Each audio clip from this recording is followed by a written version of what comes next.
Welcome to the Speak the Unspoken podcast.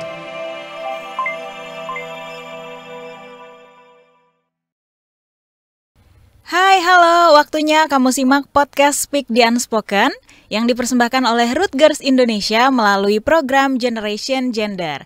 Nah, pada episode kali ini kita akan ngobrolin tema memutus mata rantai kekerasan seksual harus dari mana? Bersama saya Deborah Tania. Pertanyaan tentang memutus mata rantai kekerasan seksual merupakan salah satu hal yang penting untuk dijawab dalam upaya mengurangi angka kekerasan seksual di Indonesia. Nah, untuk itu kekerasan seksual merupakan suatu kejahatan yang tidak hanya merugikan korban secara fisik, tetapi juga bisa menyebabkan trauma yang berkepanjangan. Memutus mata rantai kekerasan seksual harus dilakukan sejak dini, supaya tidak terjadi lagi yang namanya kekerasan seksual di masa yang akan datang. Namun, pertanyaan mengenai harus dari mana memutus mata rantai kekerasan seksual tidaklah mudah untuk dijawab. Memutus mata rantai kekerasan seksual ini merupakan tanggung jawab bersama, baik individu maupun masyarakat. Upaya memutus mata rantai kekerasan seksual harus dilakukan oleh semua pihak nih, mulai dari individu sampai pemerintah, agar terjadi kekerasan seksual ini bisa dihilangkan dari masyarakat. Harus mulai dari mana untuk memutus mata rantai kekerasan seksual ini? Nah, saat ini kita sudah terhubung dengan Mbak Nirmala Ika dari Enlight Mind sebagai narasumber kita pada podcast hari ini. Halo Mbak Ika, apa kabar? Halo Mbak Deborah, kabar baik, gimana dirimu? Diriku baik juga, luar biasa. Terima kasih Mbak Ika sudah mau diganggu waktunya nih ngobrol sama kita hari ini. Oke. Nah, berbicara tentang yang namanya mata rantai kekerasan seksual nih. Sebenarnya apa sih Mbak yang menjadi sumber atau akar dari persoalan kekerasan seksual ini? Oke, ini kalau bicara akar panjang ya, gitu kan kita harus bicara persoalan gender, persoalan patriarki, persoalan budaya, gitu. Bahkan kadang nyempil juga soal agama. Tapi udah itu terlalu panjang, mungkin pusing gitu ya. Tapi intinya adalah dari situ mulai muncul, jadi akan muncul ada namanya orang-orang yang merasa punya power lebih. Bahkan di situ mulai ada orang-orang yang merasa punya kuasa lebih. Di situ ada persoalan relasi kuasa, di mana ada orang-orang yang merasa punya relasi kuasa lebih ini boleh mengintimidasi orang-orang yang lebih lemah atau mengontrol orang-orang yang dianggapnya lebih lemah. Dan kenapa akhirnya dipakai seksual gitu? Kenapa enggak ya kekerasan yang lain gitu ya? Kenapa seksual? Nah, seksualitas ini kan sesuatu yang memang sensitif, private ya, gitu, private dan seksualitas ini ada pada manusia semua pasti ada gitu kan ya, dan cenderung dianggap gimana ya, kayak kita terbiasa untuk melihat seksualitas itu sebagai sesuatu yang tabu, yang tidak boleh gitu, tidak pantas, tidak ini, sehingga akhirnya akan lebih mudah itu untuk dipakai sebagai alat pengontrol. Karena yang kemudian yang dimainkan kalau kita bicara psikologis, yang dimainkan adalah psikologis korbannya, gitu. Nah, kurang lebih seperti itu sih kalau kita bicara singkatnya ya. Iya. Karena kalau panjangnya berhari-hari. Berhari-hari, berjilid-jilid ya Mbak Ika ya. Iya. Lalu kemudian yang menjadi faktor penyebab terjadinya kekerasan seksual ini seperti apa sih Mbak Ika?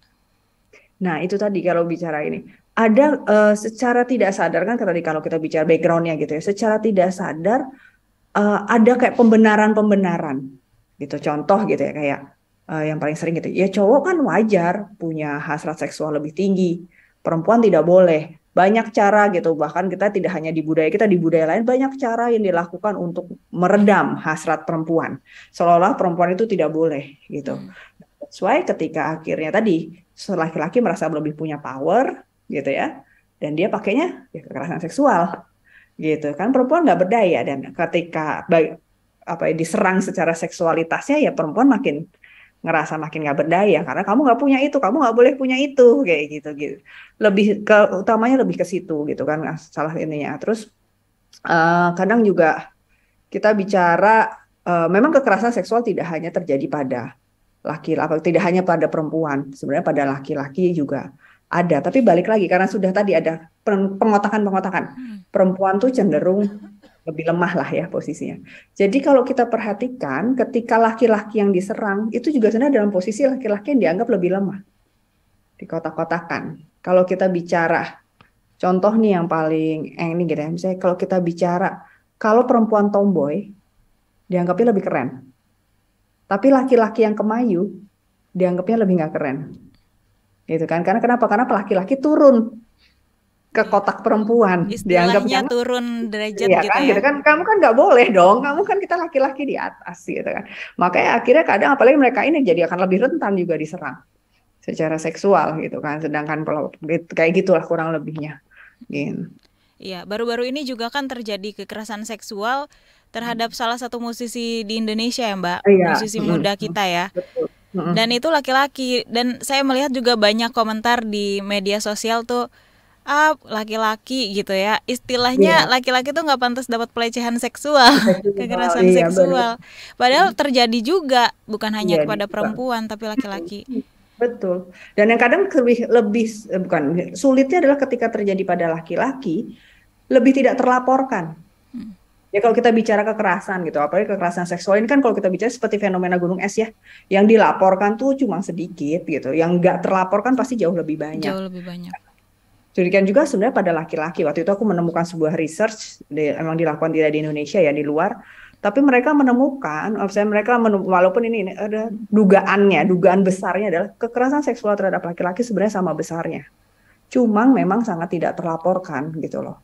Lebih tidak terlaporkan daripada perempuan. Kenapa? Karena berbagai macam faktor gitu. Salah satunya tadi laki-laki nggak ini dong gitu lah. Maksudnya, maksud lo sebagai laki-laki mau sih dilecehkan gitu misalnya atau gitu kan ya, atau ya bahkan ya kayak gitu lah, mereka merasa aneh aja atau bahkan juga kayak nggak cowok banget sih gitu kalau dilecehkan yang gitu-gitu kan ya. Kalau kita mengaku dilecehkan gitu-gitu sehingga mereka lebih enggan untuk melapor. Iya. Gitu. Nah, lalu kemudian kalau Mbak Ika sendiri melihat perilaku apa saja sih yang termasuk dalam kategori kekerasan seksual, Mbak Ika? Oke, ini kalau ngomong kekerasan kan pasti buntutnya juga ya kita bisa bedakan antara ada pelecehan ya, tapi sebenarnya sama gitu kan. Bahkan dari catcalling kita udah bisa bilang itu kan sudah kekerasan. Nah, masalahnya masih banyak masyarakat atau orang yang berpikir catcalling itu bukan kekerasan, catcalling itu bercandaan gitu ya. Bahkan menariknya ya, aku pernah bertemu dengan beberapa anak remaja putri gitu ya. Mereka melihat catcalling berarti aku menarik gitu. Jadi kan kekerasan dan macam-macam ya tadi dari catcalling itu kan kita bisa bilang kayak ya apa ya kayak kita ya gestur gitu-gitu ya, gestur gini. Ada juga yang lewat ya sentuhan pasti jelas ya. Iya. Sentuhan fisik itu udah pasti jelas. Jadi kita disentuh, dia pegang ya gitu kan, pemaksaan gitu. Bahkan mengirim konten-konten berbau seksual itu sebenarnya juga masuk kategori juga ya, Mbak ya. Ya, jadi misalnya kita kirim di gambar gitu-gitu, meme sekarang tuh banyak banget kan meme Stiker-stiker seperti itu yang ya, menjurus. gitu. Itu termasuk Atau juga ya, Mbak? betul, atau bahasa tubuh ya gitu, atau kode-kode gitu. Itu atau ya tadi pertanyaan-pertanyaan verbal misalnya let's say gitu kan, misalnya paling sering aku dengar apalagi di kantor gitu ya. Kita hari Jumat gitu terus emang datang dalam kondisi ya buru-buru apa gini terus gitu kelas. Habis ngapain sih gitu kadang. Yang dianggapnya bercanda, tapi kan enggak gitu. Kayak gitu. Atau misalnya lu ngapain itu misalnya udah punya pacar belum? Misalnya kita lagi diskusi apa gitu. Oh, udah punya pacar ngapain aja gitu. Itu kan kadang pertanyaan-pertanyaan. Iya ya, pertanyaan yang sebenarnya personal tapi ditanyain di publik gitu ya, Mbak, misalnya ya. Nah itu kayak gitu sebenarnya pelecehan seperti itu yang awalnya dianggap bercanda, ini lama-lama jadinya kekerasan. Ketika mereka mulai jadi makin ngerasa ya nggak apa-apa lah ditowel doang, kan cuma ditowel doang gitu kan ya. Dia nggak apa-apa gitu kan. Awalnya mungkin dipegang di ini ya lama-lama ya pemerkosaan terjadi di gitu. Nah itu jadi dianggap pemandangan dan kemudian masih dimaklumi lagi kadang. Masih kalau kita sering lihat ya bahkan kita lihat sampai sekarang pun di media, ya dia sih salah pakai bajunya. Kayak gitu kan masih lah gitu kan kayak ya, bahkan yang kemarin nggak tahu sempat viral itu kan yang apa sih yang soal baju ya iklan untuk menjual menjual baju mengarahnya ke soal perempuan bodoh sih pakai bajunya nggak yang tepat gitu. Itu kan Padahal, jadi Padahal kekerasan seksual bukan hanya pada perempuan yang berbaju seksi, baju tertutup pun terjadi gitu ya Mbak Betul, Ika. iya benar. Pengalamanku mendampingi korban ya Mbak, yang paling muda itu 6 bulan, yang paling tua 60 tahun atau 65 tahun. 6 Sekarang kita bulan ini tanya usia maksudnya Mbak Ika. usia, usia. Dan Wow. kalau kita bicara apa seksinya sih anak 6 bulan, Hmm. gitu kan ya. Gitu. Kalau misalnya aku bilang 65, mereka mungkin masih bilang ya kalau seksi gini-gini. Ya sekarang betulan yang waktu itu aku hadapin adalah seorang perempuan berusia 65 tahun, sederhana, busananya juga busana muslim yang rapih, panjang, nggak neko-neko, tidak bermake up, tidak ini, ya tetap dia jadi korban. Gitu. Jadi kalau kebalik lagi kita melihat korbannya sih yang mengundang, korbannya salah apa yang mengundang dari seorang ibu berusia 65 tahun yang sedang naik angkot gitu kan ya, nggak ada sebenarnya gitu, tapi tetap aja Tapi dia terjadi juga ya. mengalami gitu kan. Kayak gitu Nah, kemudian apa sih faktor yang membuat mata rantai kekerasan seksual ini sulit untuk kita putuskan, Mbak Ika? ya. Sulit karena tadi pemahaman masyarakatnya, balik lagi, dianggapnya bercandaan, ya kan, dianggapnya ya gitu aja baperan. Itu satu. Itu dari perspektif orang yang melakukan ya. Aku bahkan pernah ngedampingin ini korbannya terjadi di kantor, itu bisa pro kontra loh di dalam 2 tempat gitu. Jadi ada yang bilang nggak bisa, itu memang bukan pemerkosaan itu pelecehan ya. Itu pelecehan, tapi ada pihak lain ya elah digituin doang biasa kali. Nah, Dan kadang gitu kan, betul. dan kadang yang bicara itu pun perempuan loh gitu. Kebetulan waktu itu korbannya perempuan. Nah gitu. Terus kedua yang juga membuat terjadi adalah tadi lebih ke victim blaming gitu. Sehingga membuat ya korban-korban ini juga pertama malas ngadu, kedua kadang malas memperkarakan, dan ketiga kalau yang speak up korban tetap akan dilihatnya kan ya korban aja nih yang rewel gitu. Nggak melihat bahwa ini ada yang salah dengan sistem kita, ada yang salah dengan masyarakat kita, nggak bisa melihat ke situ. Melihatnya ya bahwa ya dia aja sih yang lebay atau dia aja sih yang rewel gitu-gitu. Ada cara-cara pandang di masyarakat yang membuat kekerasan seksual itu jadi terus bertahan gitu. Contoh ketika misalnya ada pemerkosaan, kita mungkin sering pernah ada kasus misalnya yang oleh gurunya gitu. Dan ada komentar-komentar, lah kok bisa berkali-kali, berarti mau dong. Nah, yang kayak gitu kan Kata-kata itu tuh ya Mbak ya, iya, berarti mau heeh. dong. Berarti mau dong, padahal kan situasinya tidak seperti itu. Ya, tadi ada power. Bayangkan gitu, kita punya ada orang-orang yang lebih powerful dari kita iya kadang gitu. Ada itu. Kemudian kedua ada namanya kalau kita di psikologi ada respon manusia yang kita nggak bisa kontrol itu gitu. Idealnya kan kalau kita ada bahaya lari, tapi kan ada orang yang tidak bisa berespon seperti itu. Tidak Iya. semua orang berespon seperti itu. Ketika ada bahaya, mungkin dia akan freeze. Ketika ada bahaya, dia ngewek gitu. Kayak respon pribadi orang-orang kan akan beda-beda. Belum lagi ditambah ketika ini sudah terjadi, mencari bantuan juga tidak mudah, Iya. gitu. Mencari keadilan atau mencari ya itu juga tidak mudah ya. Jadi akhirnya ya kayak silence saja kan. Ya lama-lama makin berkembang. Korban pelakunya juga mungkin nggak mendapat hukuman yang Setimpal. cukup timpal gitu. Jadi ngerasa ya udah bercanda kok gitu kan, dibalut bercanda, dibalut bahwa dia juga mau. Ya udah gitu kan. Nggak ada kesadaran bahwa enggak ini something yang bahaya, something yang serius yang perlu ditangani bersama dan ya perlu bahkan kalau ngomong kekerasan seksual tuh nggak cuma kerja 1-2 orang. Nggak cuma kerja satu lembaga, sebenarnya ini adalah kerja sebuah negara. Atau Berarti nih kalau berarti hal memutus mata rantai kekerasan seksual ini merupakan tanggung jawab kita bersama ya Mbak. betul banget gitu ya. Yang paling Aku penting, yang paling berpengaruh nih siapa sih Mbak sebenarnya untuk memutus mata rantai ini?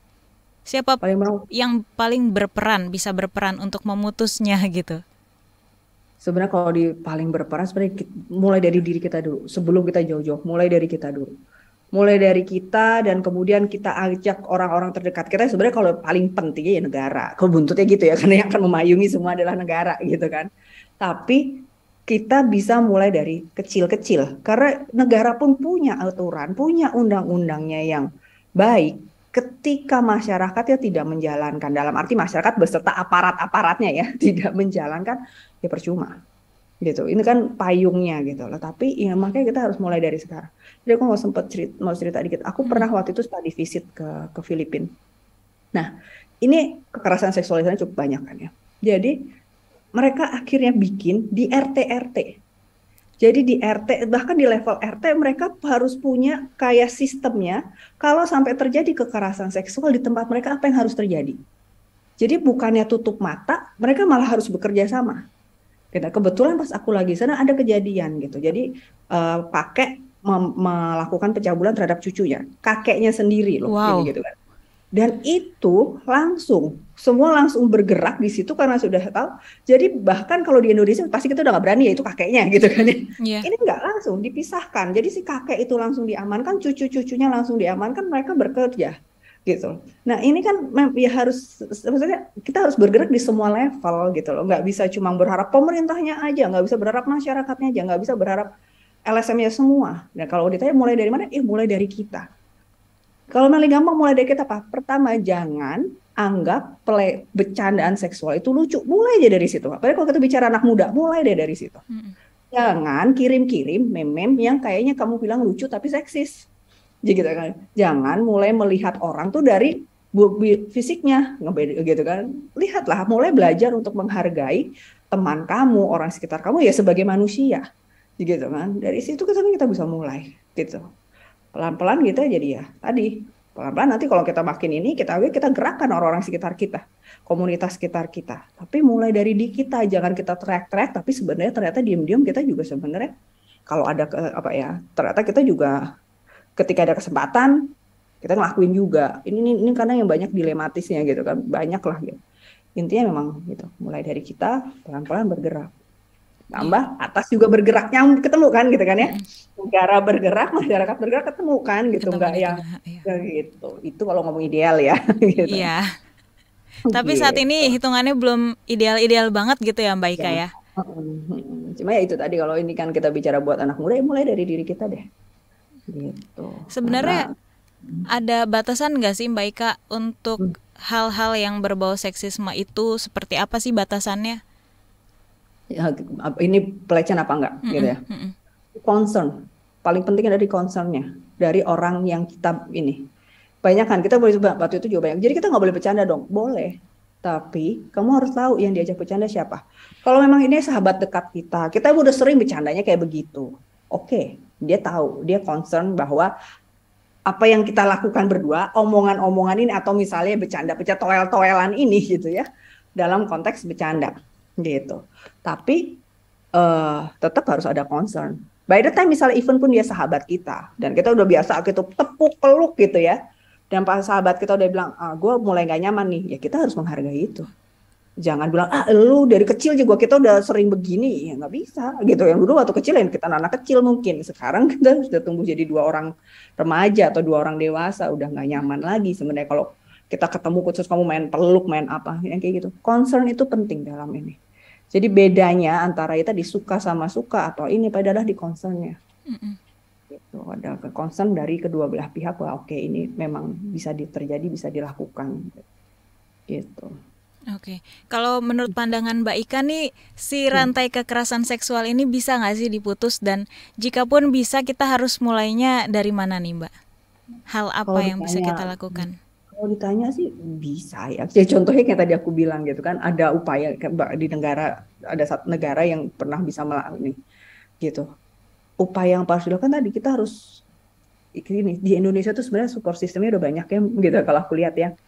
Ada komunitas remajanya sendiri, ada LSM, ada pemerintah, ada perusahaan-perusahaan juga yang concern soal kesehatan, soal pelecehan gitu kan ya.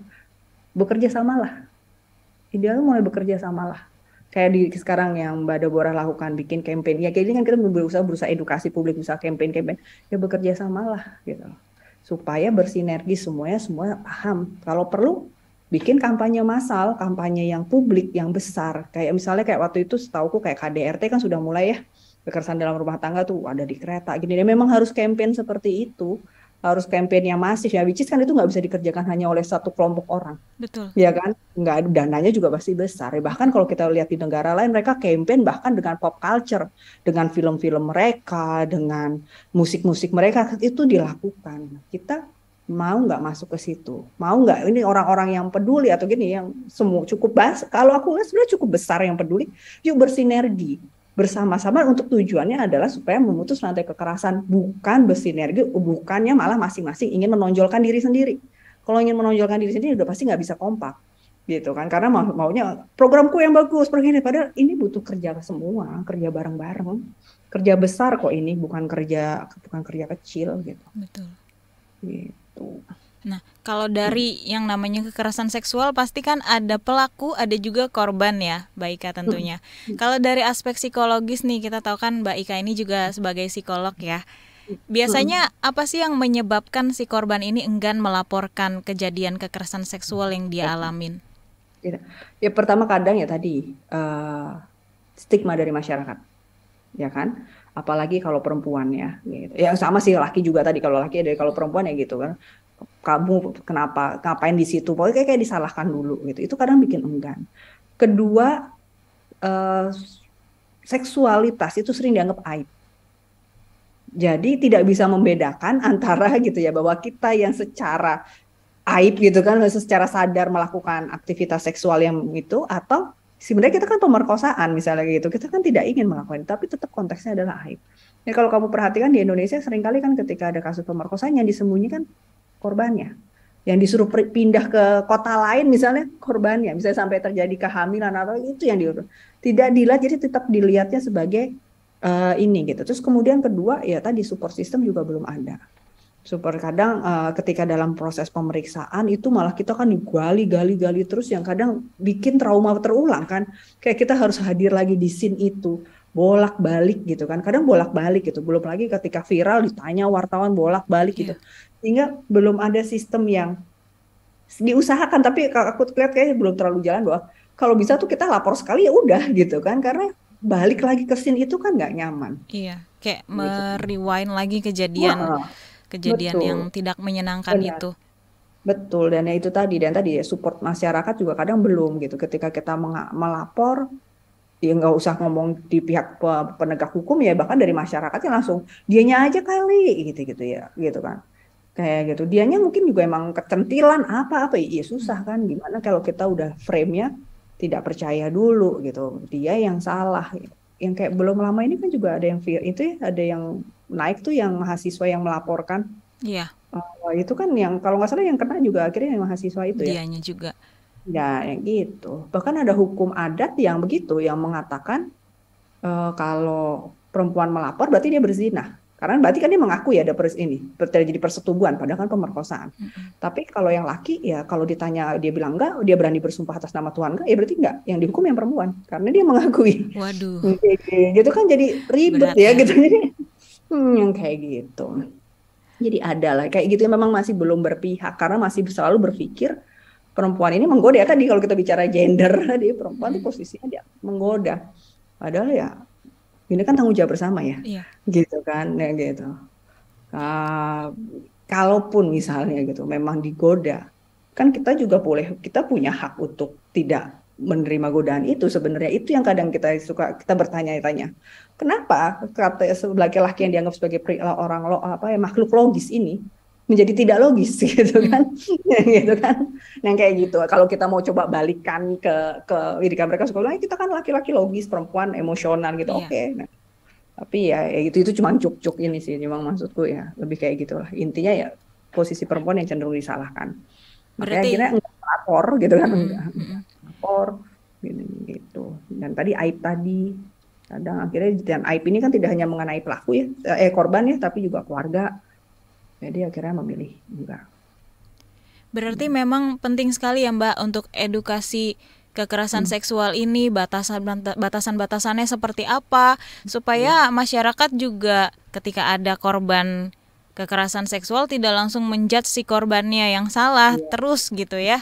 Karena yang sering terjadi seperti itu ya Mbak ya. Benar gitu. Dan apalagi kalau misalnya ya tadi biasanya kan tadi pelakunya adalah orang-orang yang punya kuasa lebih kan.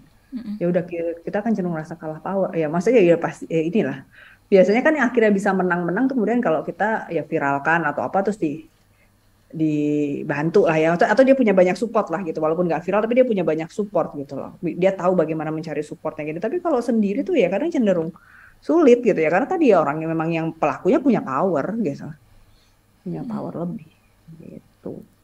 Nah, kalau kemudian untuk mengatasi yang namanya trauma nih Mbak, yang dialami korban kekerasan seksual, seperti apa kalau dari Mbak Ika nih? Mbak Ika kan juga membuka ini ya Mbak ya, Iya. konsul-konsul seperti itu ya. Iya, butuh proses. Jadi memang biasanya kalau aku mendampingi dengan konseling, terapi gitu ya. Dan kemudian juga kalau perlu memang libatkan orang-orang terdekatnya dia gitu, keluarga kah, mungkin teman yang untuk bisa memberikan support gitu. Termasuk juga misalkan orang kantor gini. Karena kan kadang sering kali reaksi trauma itu orang berbeda-beda gitu. Dan apakah akan langsung muncul sekarang atau enggak itu kan berbeda-beda. Jadi orang sekitar juga perlu paham gitu kan. Dan namanya reaksi trauma itu kan kadang up and down ya. Jadi orang juga perlu paham, perlu kasih ini ke dia dan dia juga perlu memahami itu. Sambil ya pelan-pelan kita cari untuk tujuannya untuk konseling trauma ini adalah membuat dia kembali merasa berdaya bahwa dia tetap punya kontrol terhadap hidupnya dia. Gitu. Hidupnya dia tidak jadi selesai ketika terjadi peristiwa itu, tapi dia tetap bisa maju dan ya udah punya kontrol lah terhadap hidupnya. Ini dia punya power, dia merasa lebih punya power terhadap dirinya. Gitu. Jadi jangan merasa rendah diri ketika sudah menjadi korban kekerasan seksual, tapi bangkit lagi ya Mbak, karena karena banyak juga dukungan support system itu yang membuat terus bertahan. Betul, dan yang satu juga yang kadang kita lupa adalah bangkit dan mampu melepaskan kemarahan, frustasi itu. Karena kalau tidak, mungkin itu bisa jadi energi besar buat kita untuk misalnya jadi ikut gitu ya, membela gini. Tapi energi kita didasarkan oleh kemarahan. Nah itu jadi nggak sehat juga. Lama-lama ngerogotin kita juga. Jadi maksudnya kita memang diharapkan kita berdaya dan syukur-syukur kita bisa jadi bergerak juga tadi untuk membantu, membuat sistem peduli yang kayak gitu-gitu. Kalau memang kita mau gitu akhirnya memilih itu, merasa bahwa pengalaman saya itu bisa jadi sesuatu. Tapi jangan digerakkan oleh kemarahan. Jangan digerakkan oleh rasa frustasi atau apa, tapi gerakanlah oleh rasa peduli. Gitu. Gitu karena energi kemarahan itu emang besar, makanya orang suka mempertahankan gitu kan ya. Tapi itu lama-lama kan merusak kita sendiri. Gitu, apalagi energi kemarahan besar yang muncul didapatkan dari trauma kekerasan seksual. Itu perlu di manage banget gitu. Karena kalau enggak ya kita akan terus dihantui oleh itu. Baik. Nah, terakhir nih Mbak Ika, sebelum kita tutup, ada closing statement apa dari Mbak terkait tema kita memutus mata rantai kekerasan seksual harus dari mana? Oke, silakan Mbak. Mengingatkan lagi lah teman-teman muda ini gitu ya, kalau kita mau memutusnya dari mana? Mulai aja dari diri kita sendiri. Nggak usah jauh-jauh lah, mulai dari kita sendiri, sadari bahwa kita ya harus belajar gitu. Kita harus belajar untuk melihat manusia sebagai manusia. Bukan berdasarkan jenis kelamin, bukan berdasarkan suku apa atau pokoknya kita semua sama, kita semua setara dan kita semua berdaya. Ingatkan diri kita juga bahwa kita mampu. Perubahan ini bisa dimulai dari kita. Nggak usah langsung, oh iya kan aku akan berubah kalau ada ini atau no. Kita mulai dari diri kita. Kalau memang kalian punya kepedulian, yuk kita bisa mulai gerakan teman-teman. Dari lingkungan terkecil dulu, gimana supaya mereka sendiri, minimal mereka aware. Kekerasan seksual itu apa sih gitu, sehingga ketika mereka mengalami, mereka tahu oh aku mengalami, and then mereka tahu mereka harus ngapain gitu. Minimal kayak gitu aja, karena di Indonesia masih banyak yang kadang nggak paham bahwa itu ternyata kekerasan kayak gitu. Nah, poin dari Mbak Ika yang aku highlight adalah kita semua ini sama, kita semua ini berdaya ya, baik perempuan maupun laki-laki. Nah, baik, terima kasih Mbak Ika untuk waktunya sudah berbincang-bincang di podcast Speak the Unspoken kita pada episode memutus mata rantai kekerasan seksual harus dari mana. Mbak Nirmala Ika dari Enlightenment, sekali lagi terima kasih. Dan kami juga mengucapkan terima kasih untuk Anda yang sudah mendengarkan podcast Speak the Unspoken yang dipersembahkan oleh Root Girls Indonesia melalui program Generation Gender. Nah, untuk Anda yang ingin memberikan ide, masukan, silakan kirimkan email ke podcast@kbrprime.id, tulis di bagian subjek podcast Speak the Unspoken. Ikuti juga podcast yang cocok untuk curious minds kamu di www.kbrprime.id atau bisa juga di platform mendengarkan podcast lainnya. Sampai jumpa di episode selanjutnya. Saya Deborah Tanya, pamit. Salam. Thanks for listening to the Speak the Unspoken podcast.